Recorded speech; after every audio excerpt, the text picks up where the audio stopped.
So let's build an e-bike.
How's it going, guys? This is my first e-bike build. So I tried to put together a cheap e-bike with a 350 watt brushed motor. It is not the geared motor. So these are basically the motors you'd find on a scooter. So the things I purchased here were motor, 500 watt controller with hand grip, chain and sprocket, and freewheel sprocket. Batteries were free. Bike was a free find. It was actually in the trash. When I put this bike together, I actually took some things into consideration. So this motor here is usually used in scooters and for those little dirt bikes for kids. I had to do a little bit of research to figure out if this would actually work. That's why I chose the kids bike, because the kids bike has smaller wheels, and that's really important because the bigger the wheel, this motor's just not going to move the bike. It may work as an assist, but I wanted this to work as an actual e-bike. This bike is fully functional as an adult's bike, and it's a kid's frame, so that's why I had to raise up this pole. We have our motor, 24 volt motor attached to this pedestal, and these are just just pieces of angle iron. They're welded to the bike, but you could bolt them to the bike. So I did that because it's a little faster. You could bolt all this together. So we have our controller under here. There's a 500 watt, 24 volt brush controller. I welded the freewheel sprocket right onto the hub of the bike here. The reason why I did that is because I wanted to keep the chain drive of the bike. So the 25H sprocket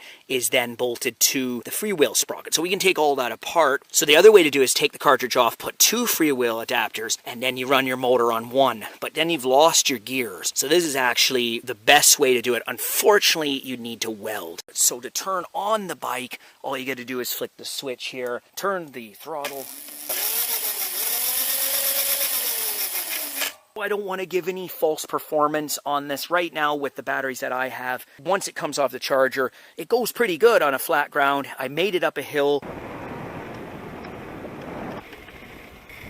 Hill test. Oh, struggling. It's a pretty steep hill.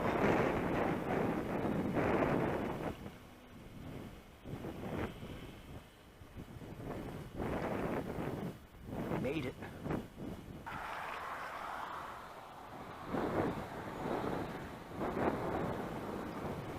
But after that, the batteries start dying off pretty quick. So I think my batteries are the problem. So I'll have to try it out in another video. I'm waiting on some 18650s to come and I'll put together a battery pack.